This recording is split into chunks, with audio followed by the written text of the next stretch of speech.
adik-adik semuanya, apa kabar kalian hari ini? Apakah masih ada sukacita?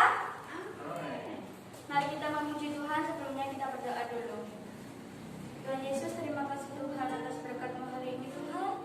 Sebentar lagi kami akan memulaikan ibadah Tuhan. Kiranya Tuhan memberkati ibadah kami dari awal sampai akhir.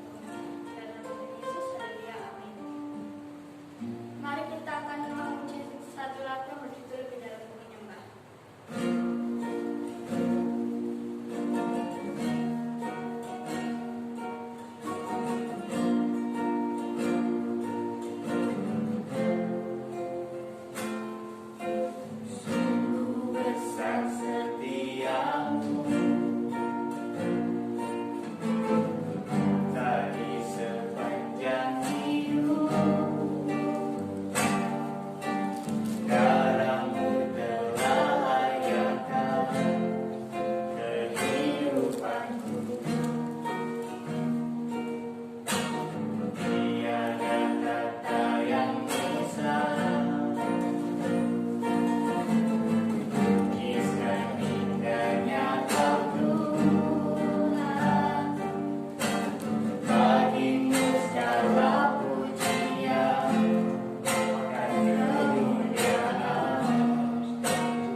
semoga semua sehat ya.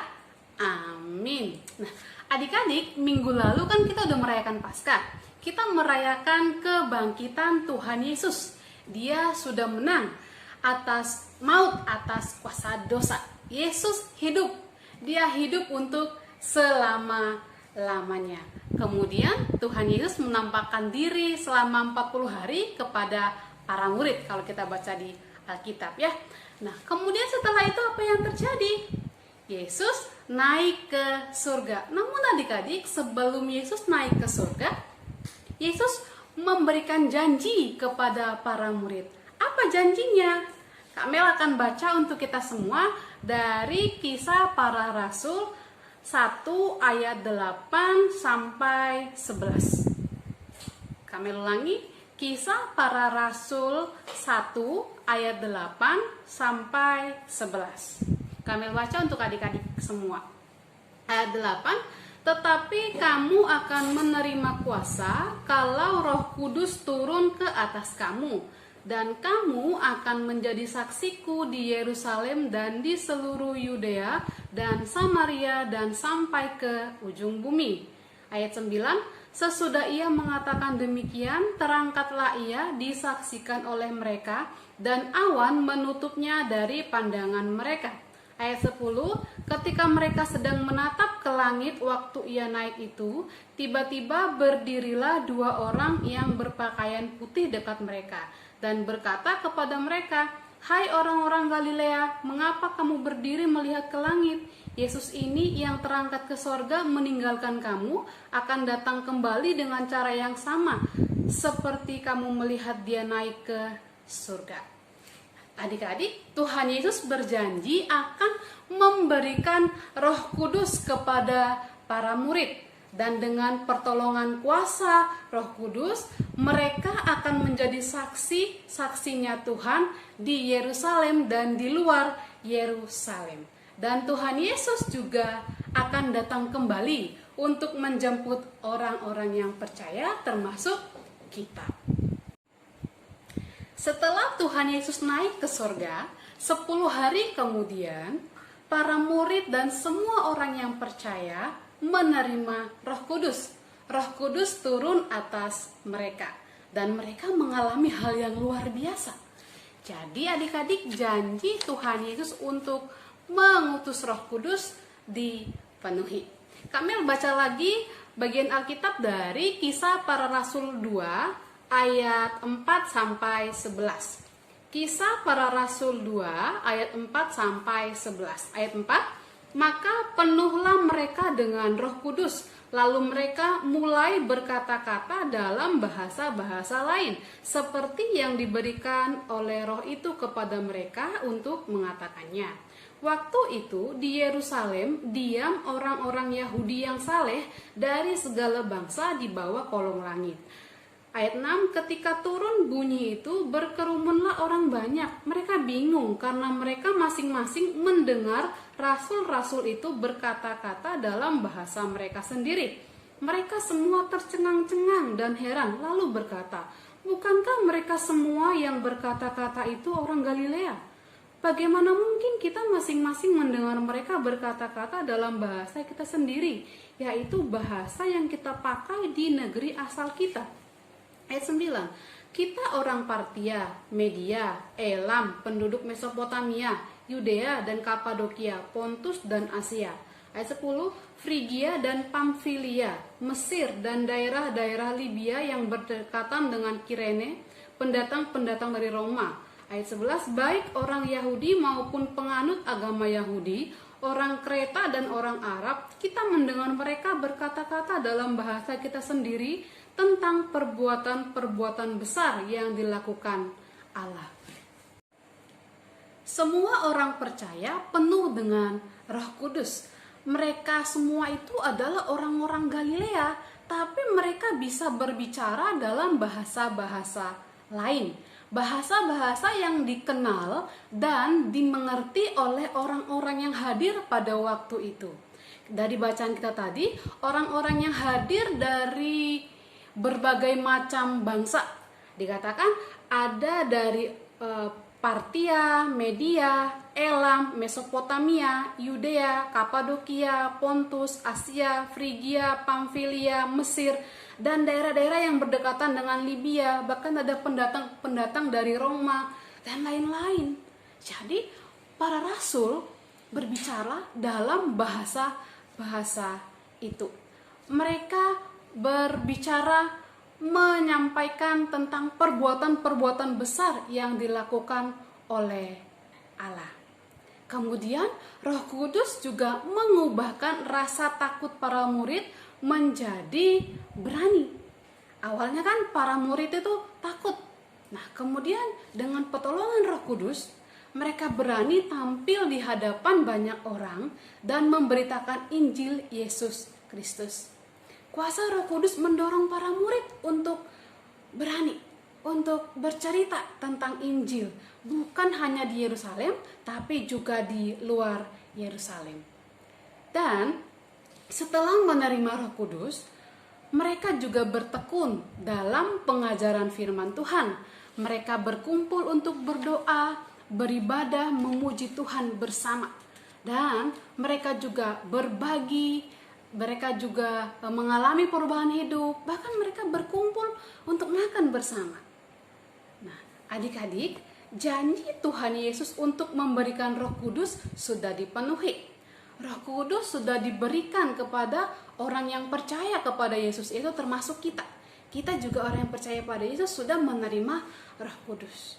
Untuk itu, mari kita taati pimpinan Roh Kudus yang ada di dalam kita untuk menceritakan perbuatan-perbuatan besar yang telah Allah lakukan dalam hidup kita.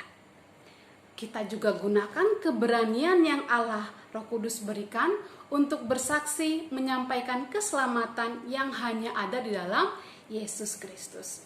Kita juga semakin tekun membaca Alkitab, berdoa, beribadah, memuji Tuhan, hidup saling mengasihi dengan sesama.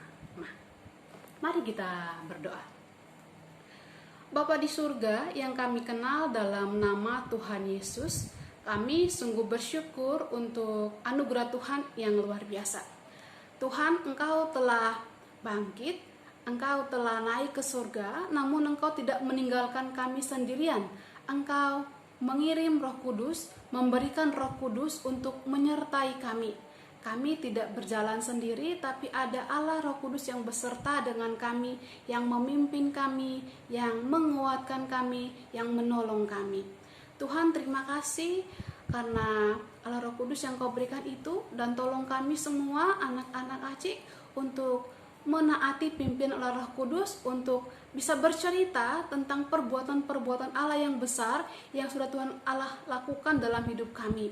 Tolong kami supaya kami bisa dengan berani bercerita tentang Injil Kristus yang menyelamatkan, dan mampukan juga kami untuk tekun hari-hari kami, tiap-tiap hari kami untuk membaca Alkitab, untuk kami tetap berdoa, kami memuji memuliakan Tuhan, dan hidup kami juga bisa saling mengasihi satu dengan yang lain, bahkan orang-orang di lingkungan sekitar di mana kami berada. Terima kasih Tuhan, Allah Roh Kudus, tolong kami untuk bisa menjadi saksi-Mu yang sesungguhnya. Terima kasih, dalam nama Yesus kami bersyukur berdoa. Amin.